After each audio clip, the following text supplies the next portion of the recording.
Welcome to this edition of Team Talk with Tanya.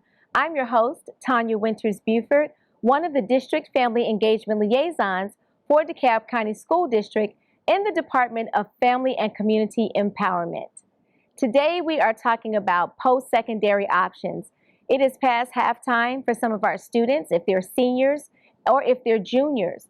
And today we'll be talking with post-secondary transition specialist Ms. Brandy Beavers on the importance of her job and why your student needs to see her or others in her position.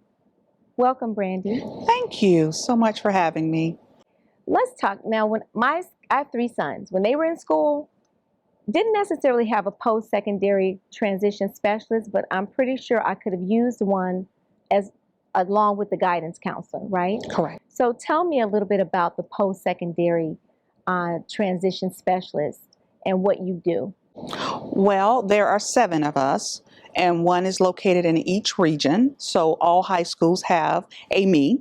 But it is our job to help our students transition from high school to any post-secondary option of their choice, meaning whether it's college, technical, military, gap year, anything, whatever their definition, workforce, whatever their definition of post-secondary is our definition too as well. You know, just basically to assist them, to be their biggest cheerleader, to bring information to them, present them options. Because many of our students aren't aware.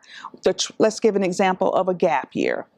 Many of our students think that a gap year means that they're going to work for a year and then apply to college after a year. Well, that is a definition of gap year, but traditionally gap years means philanthropy. That means that our students are actually working with an agency, receiving some type of stipend, and during that interim, they are helping build huts or build ditches. Typically it's abroad. And so, and it's a time to self-reflect, a time to grow, a time to understand this is what I want to do. Not necessarily saving money while you work at the local eatery. So just helping students understand that there are options when it comes to gap years.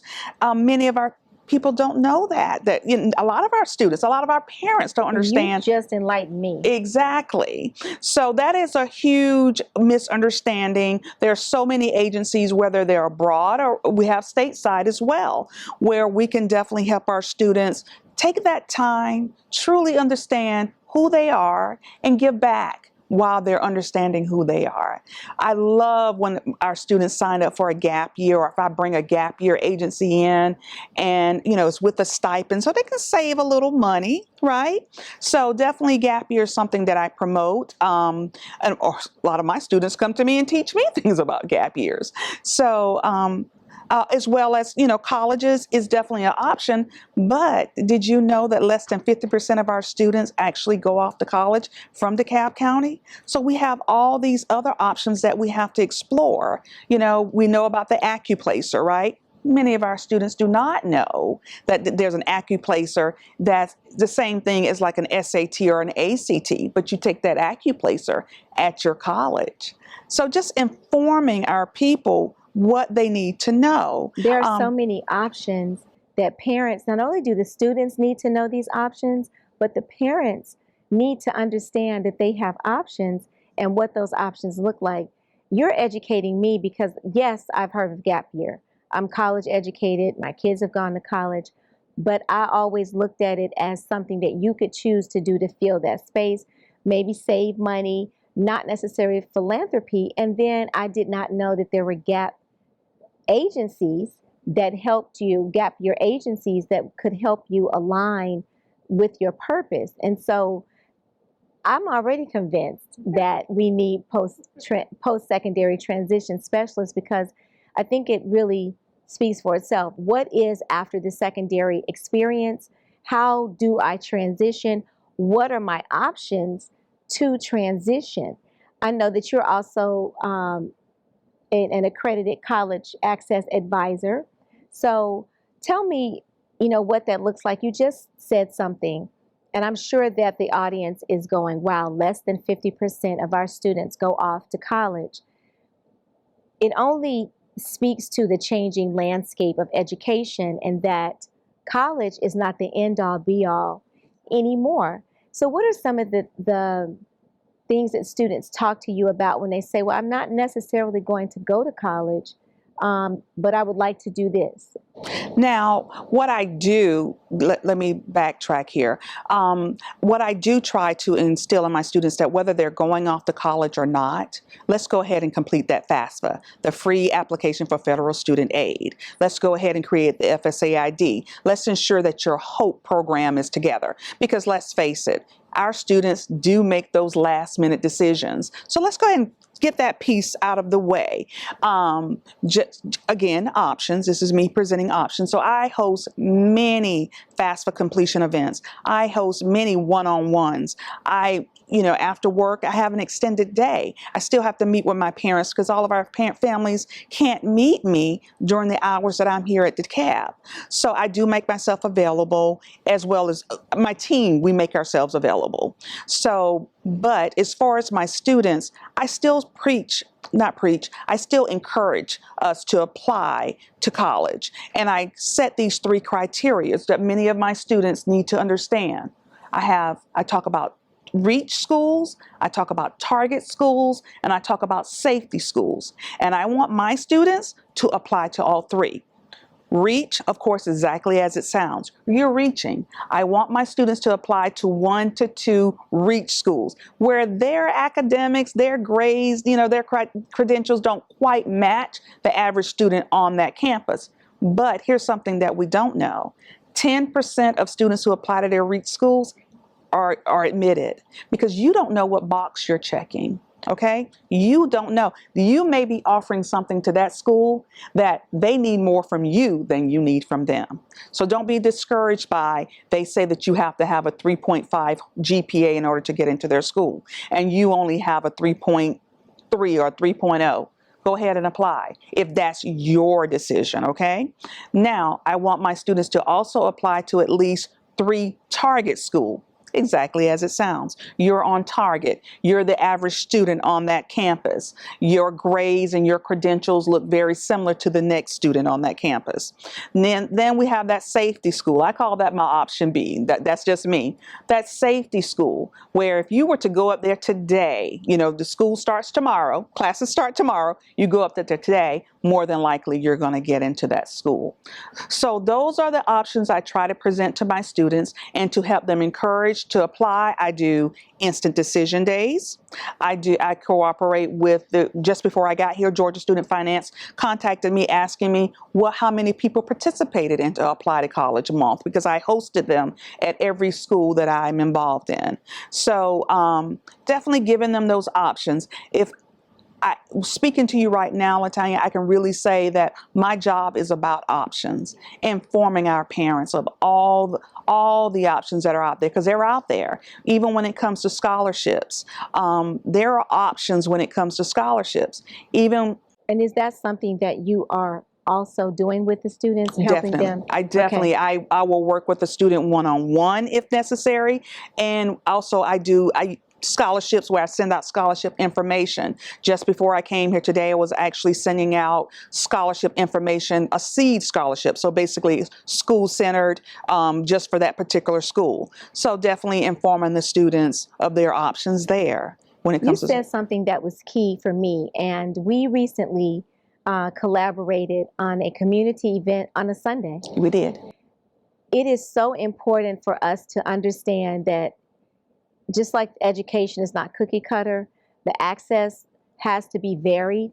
It has to be differentiated, just like the instruction, because we have a large body of, a large demographic of refugee and immigrant population of parents, very, very diverse, and everybody doesn't have the regular 9 to 5. Parents work 6 days a week. And so we went into our Ethiopian community on a Sunday. We had so much fun.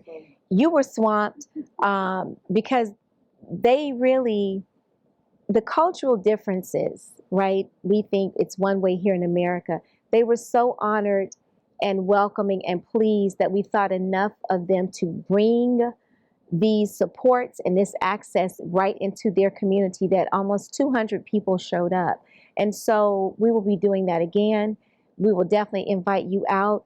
But it just warmed my heart to hear you say, listen, I have an extended day, right? My day ends when I'm done with my last parent or my last student who may also be working and have had to go to work, and then I have to catch them after work. But, inside of everything we view now is through the lens of post-COVID, which we're not necessarily post right now. We are not. Right? During this pandemic that has lasted far longer than we would have even thought. How has the work that you do been impacted and or more beneficial to the students because of where we find ourselves right now? I can say that it's cycled.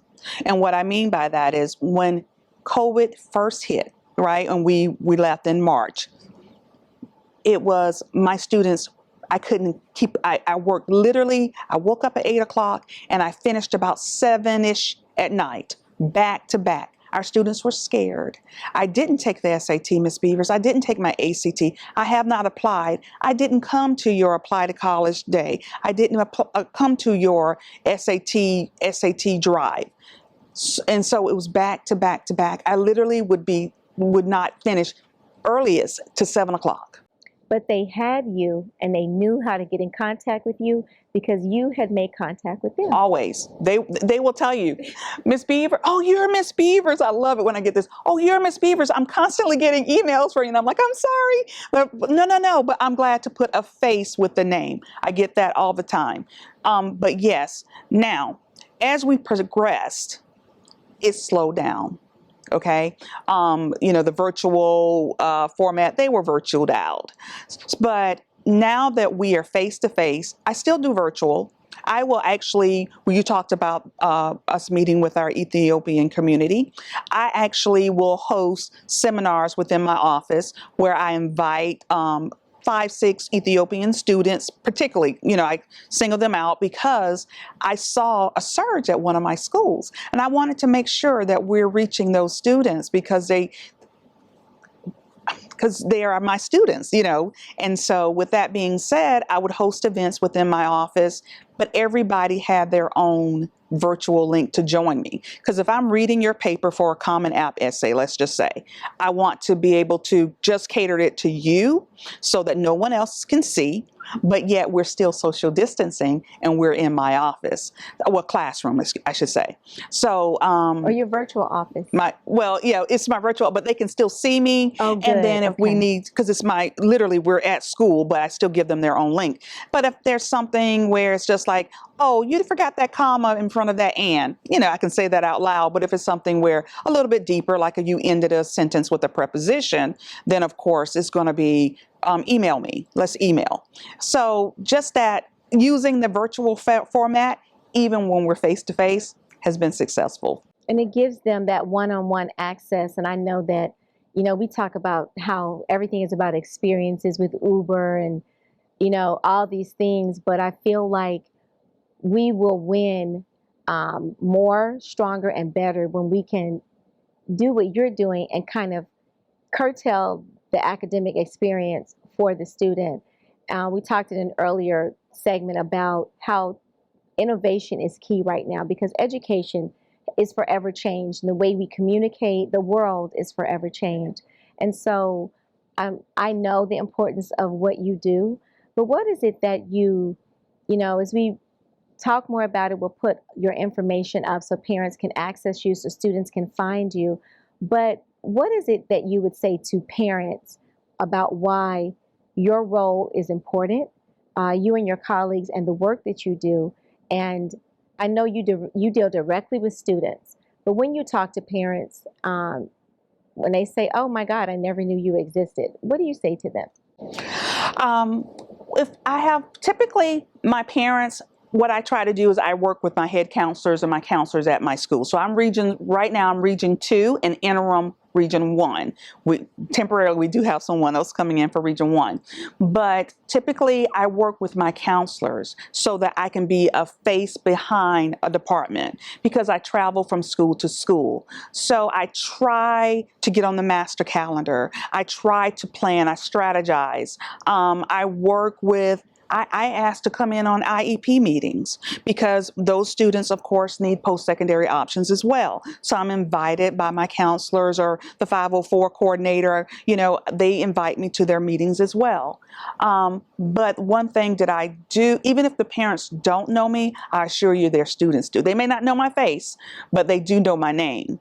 And if they don't, my counselors will send them over. Oh, you have a FAFSA question? That's something for Ms. Beavers. If you have a Naviance question, that's something for Ms. Beavers. So, in speaking of Naviance, Yes, I was just about to get to well, Naviance. I will let you do, but No.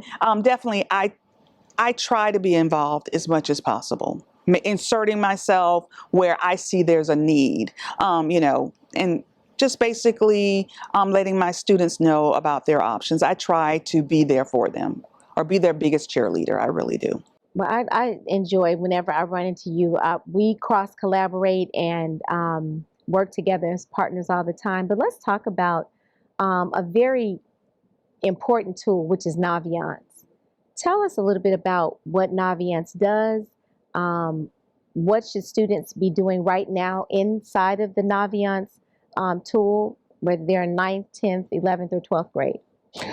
The first thing I would like to say that with our Naviance, all students right now should be completing their Naviance task. Okay, so when the student logs in, they will simply go to the top of the Naviance homepage, find Planner, and click on Task. And there is a list of all tasks that are assigned to each grade level. They are all different. Now, let me explain. Naviance is the district's college and career readiness platform. So if I am a senior and I am applying to common application colleges, I must use Naviance as a tool. Now, here's something, and for the most part, our students, our seniors and our juniors, they are familiar with the college and career readiness platform. Our freshmen and sophomore, not as much, but there's still tasks that they must complete. Now, parents, for my freshmen and sophomore parents who are saying, I've never heard of Naviance, where did this word come from? Well, parents, I'm going to give you a real good tool. You actually have an account as well. So if you get in contact with your post-secondary readiness specialist, we will definitely tell you exactly what your username and password is. So you can definitely get in contact with your post-secondary readiness specialist and we will let you know. Why did I just say readiness specialist? I have been saying readiness all day. But if you get in touch with your post-secondary transition specialist, we can definitely share with your username and password. And now you can't make any changes to your student's account, but parents can definitely review if your student has completed those tasks. And they're district monitored. Your counselors, they come into the classroom to ensure that these students are doing their task. That's how important it is. So Naviance is really key to the trajectory and the educational journey of each student in Each student DeKalb. catered. The tasks are catered to our freshmen. They have specific college and career readiness. Also, we meet bridge laws there as well. The students complete these tasks, which meets the criteria of the bridge law as well. So a lot of these tasks are mandatory. We've got to complete them. Not all, but a lot of them. Our students should be completing these tasks, especially like you said, we're in the second semester. I heard you say. We are past halftime. Halftime. There you go. I love it. So definitely, that is something that we need to consider. That is something definitely that our students should be. And they're not a hard task, and they're not long. So definitely, they should be completing these tasks. So the bridge law. Speak to what that is as we get ready to wrap up, because you're educating me. Again, my kids are young adults now, so I'm not familiar with some of the language. So what is the bridge law that is requirement for the students doing the task inside of Naviance? There is certain information that the state of Georgia requires our students to know. And it's called bridge law, okay? And within the bridge law, it's catered towards 9th grade, 10th grade. You know, they have to know certain things as they progress through high school. There's many tasks within Naviance that meet those criteria. That will satisfy those criteria. So Naviance is one-stop shopping for the student, Correct. right? I love it. That's what I've heard that term before, one-stop shop. Love it. Man, I wish they had some of these things when I was raising 3 boys and all these. I would have to call and remind them who they needed to be. So-and-so is at your school today. Are you doing this? But it just shows the progression and the innovation of education. We have enjoyed having you on. You have to come back on. Anytime. And we will definitely post in the link to the video how people can access Naviance, where they go to find it on the district website, how they find their child's post-secondary transition specialist, like Ms. Beaver. We do have a web page. So if you go to the main web page, there is a post-secondary readiness link so that you can find out who your post-secondary transition specialist is. Well, listen, this has been quite an informative session today for you all as well as for me. More pieces that I can support and market for the district as I do my work. Thank you so much for joining us on this edition of Team Talk with Tanya. We look forward to seeing you soon.